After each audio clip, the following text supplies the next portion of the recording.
ദീനക്കാർക്കല്ലാതെ സൗഖ്യമുള്ളവർക്ക് വൈദ്യനെ കൊണ്ട് ആവശ്യമില്ല. യാഗത്തിലല്ല കരുണയിൽ എത്ര ഞാൻ പ്രസാദിക്കുന്നു എന്നുള്ളത് എന്ത് എന്ന് പോയി പഠിപ്പീൻ. ഞാൻ നീതിമാന്മാരെയല്ല പാപികളെ എത്ര വിളിപ്പാൻ വന്നത്. നോക്ക് പ്രിയപ്പെട്ടവരെ, ഈ ലോകത്തില് രണ്ട് കാറ്റഗറി ഉണ്ട്. ഒന്ന് വലിയ ഉന്നതന്മാര്, പാപികളാണെങ്കിലും നല്ലവരാണെന്ന് ചിന്തിച്ചുകൊണ്ട് മറ്റുള്ളവരെ താഴ്ചത്തോടെ കാണുന്നവര്, മറ്റുള്ളവരെ എല്ലാം വിമർശിക്കപ്പെടുകയും താൻ തന്നെ മഹാനാണെന്ന് വിചാരിക്കുന്നവര്.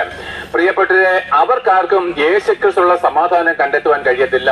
ഈ ചെറിയ പ്രസംഗത്തിൽ ഞാൻ നിങ്ങളോട് പറയുന്നു, ചുങ്കക്കാരും പാപികളും അല്ലെങ്കിൽ യേശുക്രിസ്തുവിനോട് കൂടെ ഇരിക്കുമ്പോൾ അവൻ പറയുന്നു, രോഗികൾക്കല്ലയോ വൈദ്യനെ കൊണ്ട് ആവശ്യം, ഞാൻ നീതിമാന്മാരെ തേടിയല്ല പാപികളെ തേടിയത്രേ ലോകത്തിലേക്ക് വന്നത്. എന്നെ കേൾക്കുന്ന നിങ്ങൾ ഏത് ജാതി മതസ്ഥരായാലും ശരി, പ്രിയപ്പെട്ട, നിങ്ങൾ പാപികളായിട്ട് ജീവിക്കുന്നുവോ? നിങ്ങൾ ആർക്കും വേണ്ടാത്തവരും രോഗികളായിട്ടും കഠിനമായിരിക്കുന്ന വേദനകൾ കൊണ്ട് കടന്നു പോവുകയാണോ?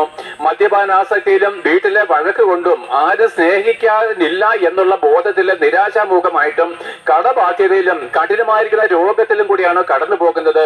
വൈദ്യന്മാർക്ക് നിങ്ങളെ സൗഖ്യമാക്കുവാൻ കഴിയാത്തവണ്ണം നിങ്ങളുടെ രോഗം കഠിനമാണോ? പ്രിയപ്പെട്ടവരെ, ഭാരപ്പെടേണ്ട, ഭയപ്പെടേണ്ട. ഈ ഒരു ദൂത് മാത്രമേ തരുന്നുള്ളൂ.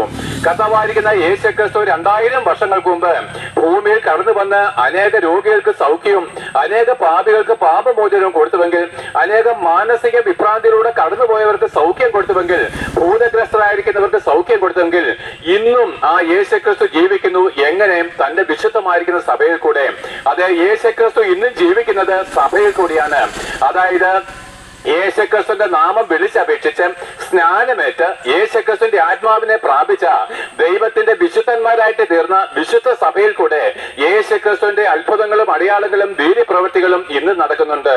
ആകയാൽ എന്നെ കേൾക്കുന്ന ആരെങ്കിലും ഈ പ്രഭാതത്തിൽ കഠിനമായിരിക്കുന്ന നിരാശയിൽ കൂടിയാണ് കടന്നു പോകുന്നത്, കടബാധ്യതയിൽ കൂടിയാണ് കടന്നു പോകുന്നത്, നിങ്ങളുടെ കഴിഞ്ഞകാല പാപങ്ങളെ ഓർത്ത് ഭാരത്തോടു കൂടിയാണോ നിങ്ങൾ കടന്നു പോകുന്നത്?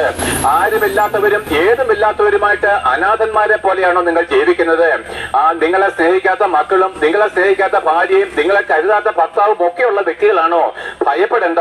യേശുക്രിസ്തു പറഞ്ഞു, ഞാൻ അങ്ങനെയുള്ളവരെ തേടിയാണ് വന്നത്. നിങ്ങൾ എന്താണ് കഠിനമായിരിക്കുന്ന പാപം ചെയ്തുകൊണ്ടാണോ ജീവിക്കുന്നത്? മനഃപൂർവ്വമായിട്ടല്ല. പലപ്പോഴും പാപം ചെയ്യരുതെന്ന് ആഗ്രഹിക്കുന്നെങ്കിലും പാപത്തിൽ തുടരുന്നവരായിട്ട് ആരെങ്കിലും ഉണ്ടോ?